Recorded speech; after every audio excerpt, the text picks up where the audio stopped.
Make a move, Big Blue. Selamat datang di Watch Mojo Indonesia. Dan hari ini kita akan membahas cameo paling berkesan dalam film Superman karya James Gunn. Tentunya pembahasan ini akan penuh dengan spoiler. You have a role in this film? Do you want to share? I do. It's very close to home.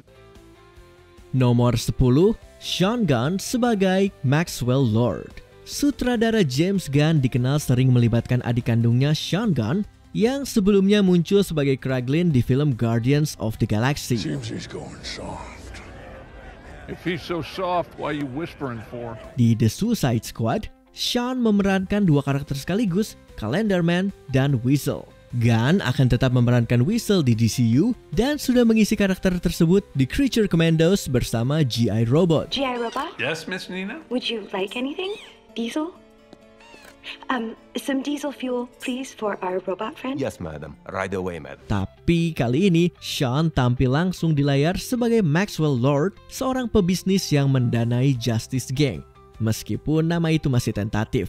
Kalau kamu pernah menonton Wonder Woman 1984 dan melihat versi Pedro Pascal sebagai Maxwell, kamu pasti tahu niatnya terhadap Justice Gang mungkin tidak sebaik yang terlihat. Bisa jadi, kita akan tahu lebih banyak tentang rencananya di Peacemaker season kedua yang kemungkinan juga akan menghadirkan beberapa nama lain dalam daftar ini. Can you tell us a little about your skills? I'm considered the finest marksman in the world. Nomor 9, Frank Grillo sebagai Rick Flag Senior. Rick Flag Senior juga lebih dulu muncul di Creature Commandos. What a bunch of clowns. Dangerous clowns. Tapi kali ini, karakter pemimpin Task Force M itu hadir dalam versi live action lewat Frank Grillo yang kembali memerankannya.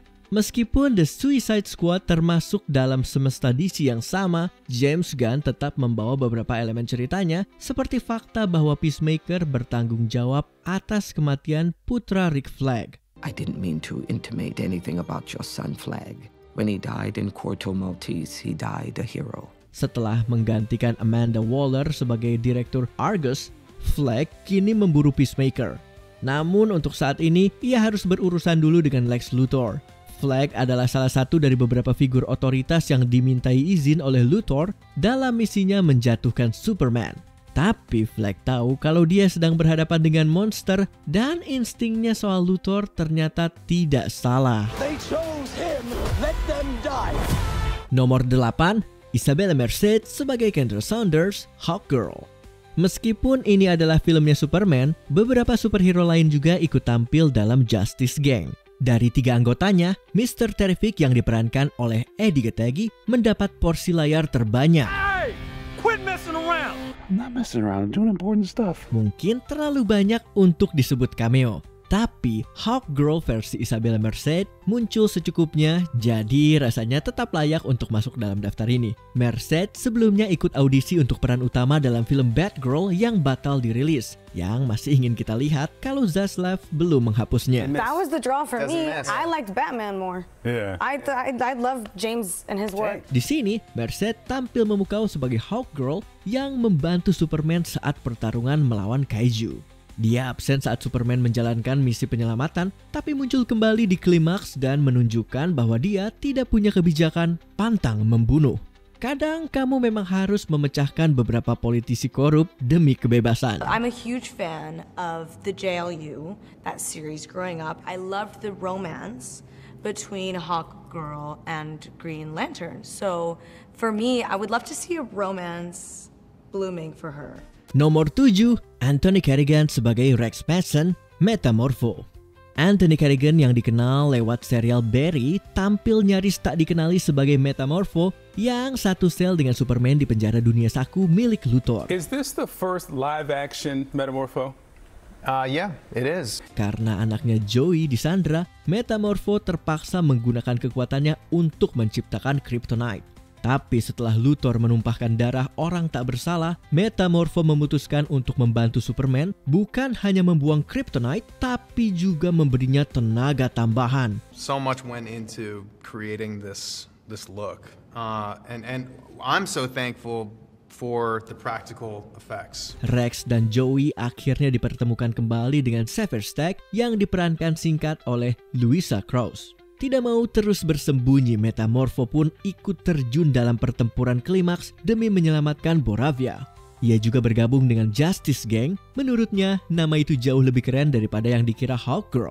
Rasanya begitu menyenangkan melihat Carrigan di pihak yang baik setelah sebelumnya memerankan Victor Zsasz di semesta DC yang berbeda. Hello everyone. My name is Victor Zsasz. I'm sent here personally by Don Carmine Falcone himself on a matter of deep concern to him, so please be respectful. Nomor 6, Nathan Fillion sebagai Guy Gardner, Green Lantern. Justice Gang memang tidak memiliki pemimpin resmi, tapi Guy Gardner mungkin akan mengklaim posisi itu kalau ditanya. Nathan Fillion adalah aktor langganan di film-filmnya James Gunn. I'm up there and I'm rubbing elbows with Superman, with Hawkgirl. I mean, it's all the people. It's crazy good. Meski hanya tampil sebentar di Superman, Fillion membawa energi karakter utama lewat versi sombong dari Guy Gardner. Ini bukan pertama kalinya Fillion berperan sebagai Green Lantern, karena ia pernah mengisi suara Hal Jordan di beberapa proyek animasi. You might want to give up now. Crap, it's the Justice League.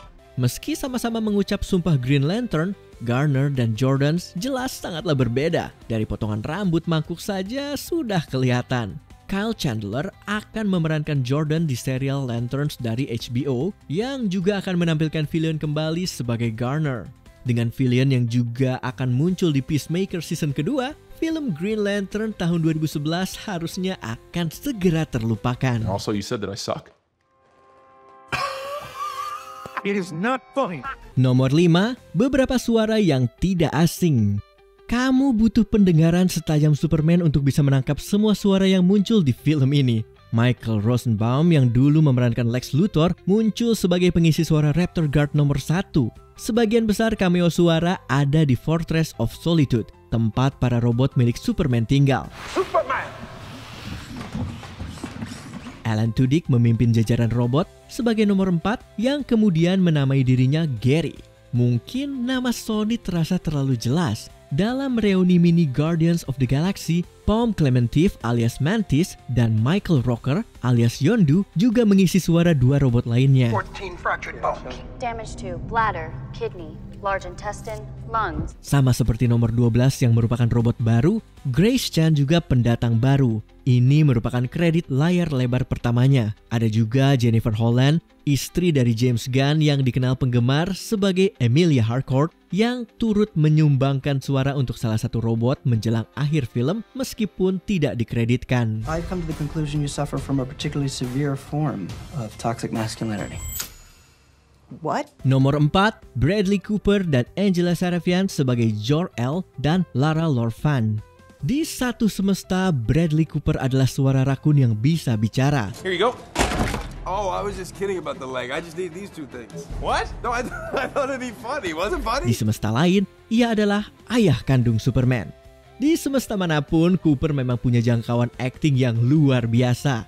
Film ini tidak terlalu lama menjelaskan bagaimana Superman bisa sampai ke bumi, karena ya, kita semua sudah tahu ceritanya. Tapi, kita diberi sekilas pandang tentang dunia yang ditinggalkan Kal-El melalui rekaman dari kedua orang tuanya. Cooper memerankan Jor-El, sementara Angela Sarafian dari Westworld memerankan Lara Lorfan. Not much of a ride on you. I'll give you a discount. No offense, but I'd rather earn a woman's affection than pay for it. Berbeda dari versi-versi sebelumnya, kali ini kita benar-benar mendengar orang tua Kal-El berbicara dalam bahasa Krypton. Setelah diterjemahkan, ternyata keluarga El mengirim Kal ke bumi agar menjadi pelindung planet tersebut. Namun, setelah Lex Luthor berhasil memecahkan pesan itu sepenuhnya, pandangan Superman terhadap orang tuanya di Krypton pun berubah selamanya. No matter what you do to me, Luthor, your plans won't work. Nomor 3, John Cena sebagai Christopher Smith, Peacemaker.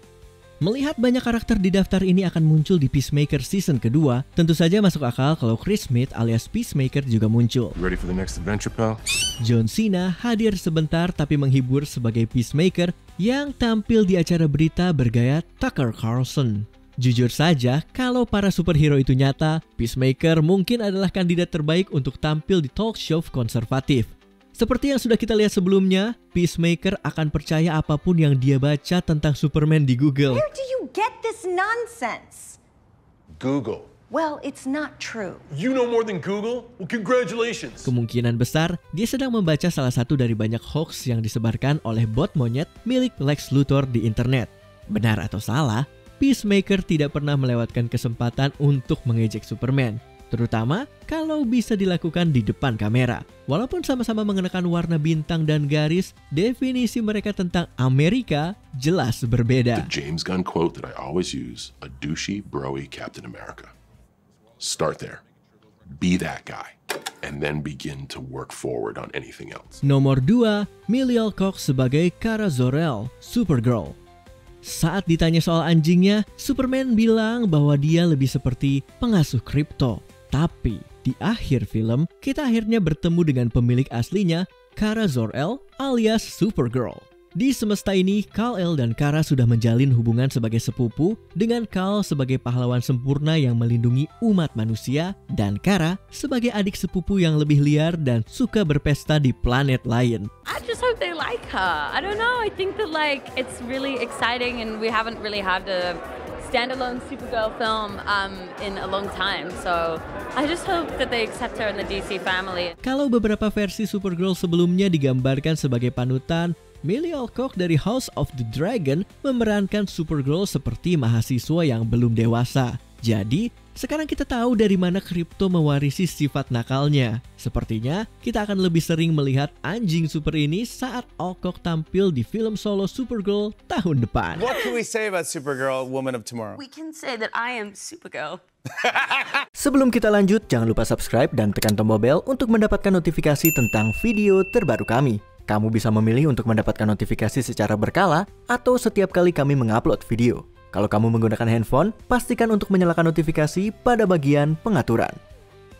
Nomor 1, Will Reeves sebagai reporter berita. Awalnya film ini akan diberi judul Superman Legacy. It's about this pure, good, beautiful guy who is trying to get by in a world that isn't those things. And he just happens to have superpower. Meskipun kata legacy akhirnya dihapus, James Gunn tetap memberi penghormatan pada para legenda yang membuka jalan bagi versinya tentang Superman. Di kantor Daily Planet, kamu bisa melihat Michael dan James Larson, cucu dari Jerry Siegel, salah satu pencipta Superman. Christopher Reeve adalah sosok yang membawa Superman keluar dari halaman komik dan membuat kita percaya bahwa seorang pria bisa terbang. Easy, miss. I've got you. You've got me.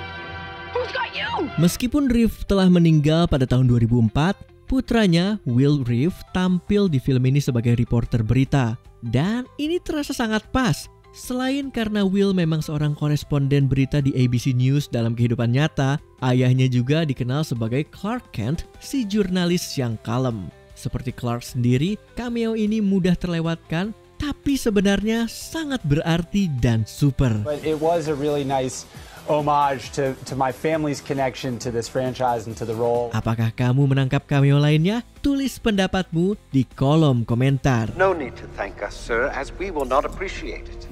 We have no consciousness whatsoever, merely automatons here to serve.